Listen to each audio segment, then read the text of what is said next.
So, ihr Lieben, leider häufen sich momentan im Netz immer mehr Betrugsfälle im Jahr 2024 auf den gängigen Portalen wie eBay, Kleinanzeigen oder auch Amazon. Und Grund genug, euch mal wieder ein kleines Update zu geben, welche dieser Betrugsmaschen aktuell vertreten sind, wie du diese vielleicht frühzeitig erkennen kannst und was du unternehmen solltest, um diese zu vermeiden.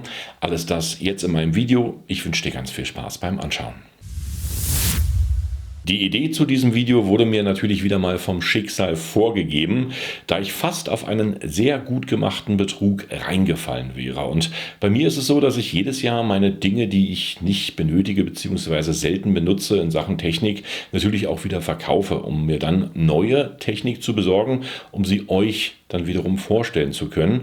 Und es ist eigentlich in der Vergangenheit total entspannt gewesen, fotografiert, bei Kleinanzeigen reingestellt, mal oder manchmal um den Preis verhandelt, das muss natürlich auch sein, und dann verkauft oder auch nicht verkauft. Das passiert ebenfalls. Im konkreten Fall wollte ich einen Monitor verkaufen, den ich wirklich kaum und selten benutzt habe, und schon am gleichen Tag kam natürlich dann die Anfrage: Hallo, ich bin ...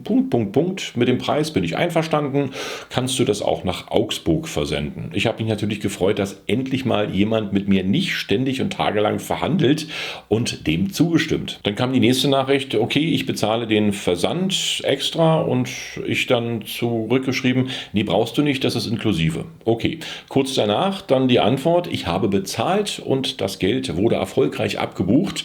Da ich kein PayPal habe, wurde die Bezahlfunktion von Kleinanzeigen verwendet. Die Kleinanzeigen-Bezahlfunktion, wer es nicht weiß, ist ein Service, der dich als Käufer schützt und natürlich auch den Verkäufer, sodass die Umsätze ausgezahlt werden, wenn die Ware angekommen ist, und das funktioniert natürlich mit Gebühren, ist aber relativ zuverlässig und korrekt. Okay, weiter im Text. Dann stand natürlich noch drin im Chat, dass ich meine Mail prüfen soll. Es wird mir mitgeteilt, dass das Geld unterwegs ist. Okay, die Mail ist dann auch bei mir angekommen.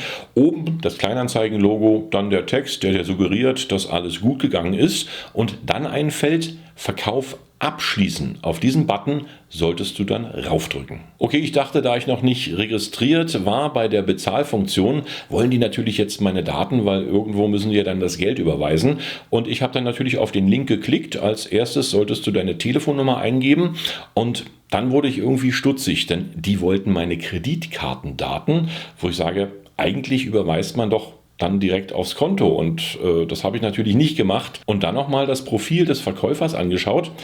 Alles in Ordnung. Gute Bewertungen, lange dabei. Das wirkte absolut seriös. Da ich jetzt aber irgendwie ein schlechtes Bauchgefühl hatte, habe ich dann nochmal auf den Absender bzw. auf die Absender-E-Mail-Adresse geschaut, und da stand dann irgendwas von Notice Message 366, irgendwelche anderen Nummern @iCloud.com, und da war natürlich klar, dass diese Mail nicht von Kleinanzeigen kommen konnte. Und dann hatte ich natürlich den Braten gewittert und schrieb natürlich im Chat zurück, dass diese E-Mail-Adresse nicht von Kleinanzeigen zertifiziert war, beziehungsweise auch nicht von Kleinanzeigen kommt, und dass das offensichtlich Betrug ist. Kurz danach kam natürlich noch eine weitere E-Mail, und die kam aber von eBay Kleinanzeigen direkt, und ich natürlich dann auf die E-Mail-Adresse geschaut, und da stand dann notice@kleinanzeigen.de, und in dieser E-Mail wurde ich ausdrücklich gewarnt vor diesem Kontakt, denn Kleinanzeigen hat festgestellt, dass hier irgendwas nicht richtig läuft, und der Kontakt wird wahrscheinlich auch schon sehr oft auffällig gewesen sein. Aber der Zeitraum zwischen der ersten Mail von dem Betrüger und der zweiten E-Mail von Kleinanzeigen hätte definitiv schon ausgereicht, um das komplette Profil auszufüllen, die Kreditkartendaten anzugeben und alles einzugeben, was die da sozusagen noch von dir wollen. Und ich muss ehrlich sagen, dieser Button und diese ganze Grafik etc. war wirklich sehr gut gemacht und sah echt 1:1 so aus wie die Bezahlfunktion von Kleinanzeigen. Ich konnte mich dann wirklich gerade noch mal rausretten aus dieser Situation. Das Einzige, was die jetzt von mir hatten, war meine E-Mail-Adresse und meine Telefonnummer. Gut, auf solche SMSen, wo dann irgendwas drinsteht etc., dein Paket ist zu spät gekommen, bitte drück auf den Link und guck noch mal nach, reagiere ich ja sowieso nicht. Aber was ich euch empfehlen kann, ist wirklich immer die E-Mail-Adresse prüfen, wenn jetzt sozusagen was von Kleinanzeigen kommt, ob das wirklich die reelle E-Mail-Adresse ist. Da muss dann kleinanzeigen.de am Ende stehen und kein Wischiwaschi vorher vorher entweder Notice oder Mail oder Info oder irgendwas anderes. Das muss schon vernünftig aussehen und niemals irgendwann und irgendwie auf solchen Portalen eure Kreditkartendaten eingeben. Und bei der Originalzahlfunktion von Kleinanzeigen musst du natürlich deine Kontodaten hinterlassen, damit die Auszahlung ausführen können, was ja ganz normal ist. Aber das Prüfen des Profils auf eBay Kleinanzeigen bringt wirklich mittlerweile nicht mehr so viel und die Profile werden auch teilweise gehackt von diesen Menschen und die haben dann ein sauberes Profil, was lange existiert, was gute Bewertung hat, wo du wirklich denkst, das ist ein seriöser Partner, das kann kein Betrug sein. Und andersrum ist es natürlich dann auch traurig, denn wenn du jetzt bei Kleinanzeigen, so wie ich, richtig gute Bewertungen hast und richtig gute Darstellung, wie sozusagen deine Verkäufe ablaufen, ist das natürlich alles umsonst, weil diese Daten bzw. diese Optionen, die sind eigentlich nichts mehr wert, weil sie auch Betrug sein können. Generell kann ich euch empfehlen, bei wertvollen Produkten, wie zum Beispiel iPhones, MacBooks oder Samsung-Handys oder irgendwas anderes, was wirklich teilweise in die Hunderte von Euros geht, erstmal bei den Kleinanzeigen versuchen, die ganze Geschichte über Abholung zu regeln. Denn es gibt meistens jemanden in deiner Nähe, der sich wirklich auch für das Produkt interessiert. Und es kann natürlich mal ein bisschen länger dauern, bis da jemand drauf reagiert. Es kann aber auch relativ schnell gehen. Und wenn das funktioniert, dann ist das immer der beste Weg, um wirklich einen ordentlichen Verkauf zu realisieren.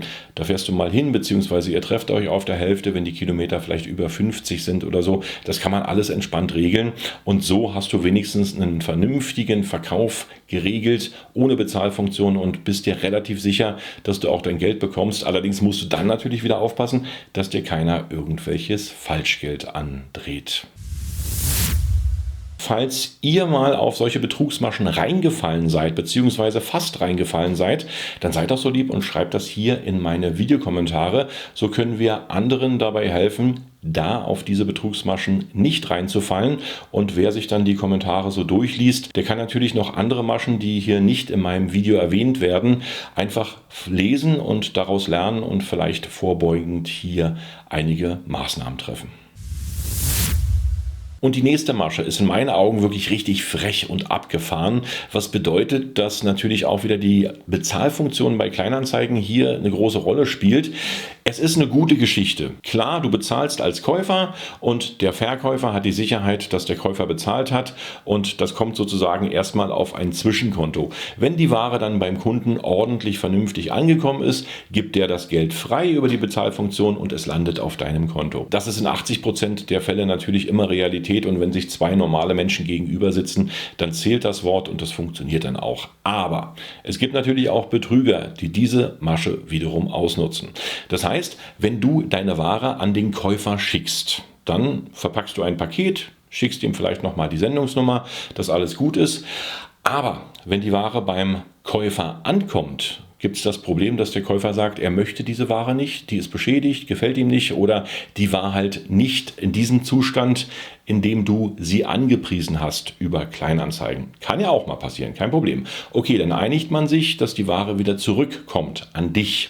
Und der Käufer kriegt natürlich auch wieder das Geld zurück. So, jetzt pass mal auf. Das Problem an der ganzen Geschichte ist, dass der Käufer das Paket packt, das Paket auch absendet, aber in diesem Paket teilweise nur Centstücken oder Metallplättchen oder Dinge drin sind, die dem Gewicht deines Artikels entsprechen. Ich sage mal so als Beispiel, 0,4 Kilo, du hast was verschickt, dann kommt auch ein Paket zur Post vom Käufer, was 0,4 Kilo wiegt und an dich wieder zurückgeschickt wird. Das Problem an der ganzen Geschichte ist natürlich, wenn du es dann auspackst, dann hast du irgendwelche Metallplättchen drin, aber nicht dein Artikel. So, und jetzt kommt natürlich der Haken. Jetzt ist es so, jetzt beweis doch mal, dass das Paket bei dir angekommen ist und dass da nicht die Ware drin war, die du sozusagen erwartest und die du damals hingeschickt hast an den Käufer. Jetzt gibt es ellenlange Hin- und Herschreiben, E-Mails und so weiter und so fort. Und teilweise geht es auch nicht gut, teilweise geht es für den Käufer gut aus, teilweise geht es für den Verkäufer gut aus, denn jeder ist natürlich in der Beweispflicht. Und wenn der Verkäufer gesagt hat, du, ich habe mein Paket hingebracht zur Post, hier ist der Empfangsbeleg bzw. der Sendebeleg, Sendenummer habe ich, das Paket wiegt 0,4 Kilo. Wenn da jetzt jemand von der Post irgendwie das aufgemacht hat und da nur noch Metallplättchen drin liegen, kann ich doch nichts dafür. Das liegt in der Nachweispflicht. Das ist eine ganz ausgeklügelte, üble Masche, wo wirklich hier Beweise angetreten werden müssen und der die besten Argumente hat, der gewinnt natürlich. Und teilweise sind natürlich auch die Käufer im Ausland und dann hast du natürlich ein richtiges Problem, wenn der Käufer im Ausland sitzt und du deine Ware direkt ins Ausland verschickt hast. Dann kannst du wirklich Monate hin und her schreiben, prozessieren oder weiß ich was. Und das muss alles nicht sein. Also wie gesagt, erstens, die Ware nicht ins Ausland verschicken ist wirklich ein A und O. Egal wie viel sie dir bieten, egal wie nett sie sind, schick die Ware einfach nicht ins Ausland. Das geht wirklich meistens überhaupt nicht gut. Warte lieber, bis dann jemand hier kauft, dann verdien lieber 20 Euro weniger, aber verkauf sie in Deutschland. Da ist dann sozusagen immer noch der sicherste Aspekt dabei, dass du dann auch dein Geld bekommst. Und als zweites kann ich dir natürlich gar keine weiteren Tipps geben, weil die Masche wirklich so abgedreht ist und so frech, dass wirklich keiner beweisen kann, wer nun wirklich recht hat. Und das ist wirklich eine Masche, die jetzt momentan bei eBay und bei Kleinanzeigen richtig gang und gäbe ist und da müsst ihr natürlich richtig aufpassen. Ich vertraue meistens meinem Bauchgefühl. Wie ist so der Chat mit dem Partner? Ist der seriös? Ist der komisch? Irgendwie hat man das Ganze meistens auch immer im Bauch und da lässt man lieber die Finger weg, wenn es natürlich der Einzige ist, der dein Produkt haben möchte. Dann sei lieber vorsichtiger. Ich weiß, das lässt sich jetzt schlecht erklären. Und das ist natürlich ein Riesenproblem, wie du jetzt reagieren kannst, weil du natürlich selber nichts nachweisen kannst und der andere auch sagen kann, du, ich habe es verschickt. Der nächste dreiste Betrug ist der sogenannte Dreiecksbetrug. Der Verkäufer, der offeriert einen Artikel über eines der bekannten Portale oder über sogenannte Fake-Shops. Dazu wird heimlich ein Angebot eines anderen Shops kopiert, bestellt ein Käufer dann die Ware, lässt man ihn zunächst die Überweisung per PayPal oder einem anderen Bezahldienst machen und ausführen und natürlich auch die Adressdaten angeben für den Versand, denn das Paket muss ja auch bei dir ankommen. Anstatt sich jetzt mit der Kohle aus dem Staub zu machen und dir sozusagen keine Ware zu senden, bestellen die Kriminellen den angebotenen Artikel im Namen des Kaufenden, also quasi in deinem Namen, bei einem anderen Online-Händler auf Rechnung.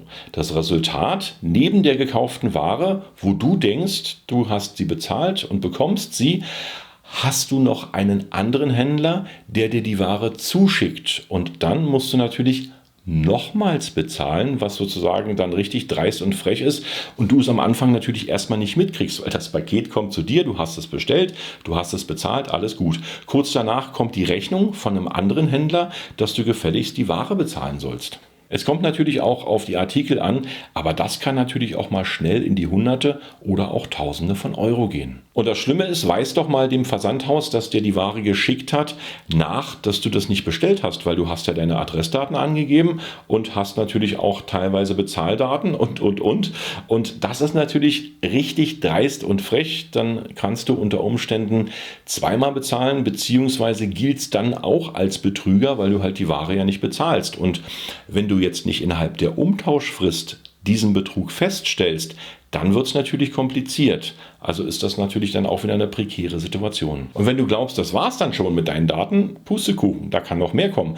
Denn in einigen Fällen haben die Betrüger dann Profile auf Kleinanzeigen oder auf anderen Portalen erstellt mit deinen Daten und deinen Bezahldaten und hier auch nochmal betrügerische Handlungen vorgenommen. In diesem Fall kann ich dir nur empfehlen, schau immer auf den Absender der Pakete. Ist es der gleiche Absender, bei dem du sozusagen bestellt hast, oder ist es jetzt komplett ein anderer?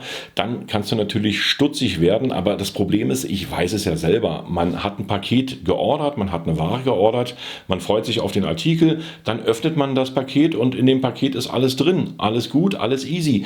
Aber wenn natürlich noch ein Lieferschein von einer anderen Firma dort drin liegt, dann müsstest du dann vielleicht schon mal stutzig werden und in Zukunft immer auf die Adresse schauen, wer dir was geschickt hat und das natürlich dann auch mit deiner Bestellung vergleichen, damit es gar nicht erst zu diesem Problem kommen kann, denn du kannst ja in Deutschland innerhalb von 14 Tagen umtauschen. Das heißt, wenn du das entdeckst, ja, dann schickst du den Artikel einfach wieder zu dem Versandhändler zurück und bist da erstmal sozusagen deine Rechnung los und hast dann nur das eine Thema am Hals, dass du sozusagen hier betrogen wurdest durch einen Fake-Shop, gilt dann aber nicht direkt selbst als Betrüger. Der zweite Rat in diesem Fall ist natürlich dann können auch Bezahldienste nutzen, wie zum Beispiel PayPal oder andere, bei denen du zurückbuchen kannst. Wenn du jetzt das alles nachweisen kannst, gibt es natürlich auch Möglichkeiten, wo du dann dein Geld auch wieder zurückbekommst innerhalb von Stunden, von Tagen. Ich weiß jetzt nicht ganz genau, wie die Bedingungen sind, aber versuch da immer so einen Zahldienst zu finden, bei dem du dein Geld auch im Notfall, gerade bei solchen komischen Situationen, zurückbekommst.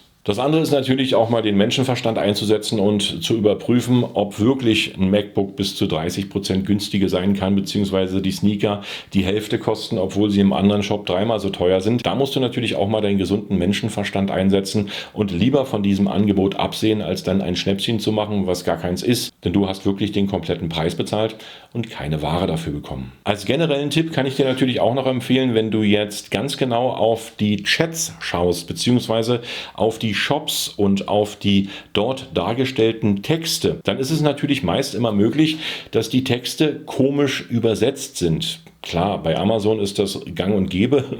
Da ist wirklich alles aus China in den Google Translator reingehauen und dann frei nach Schnauze übersetzt.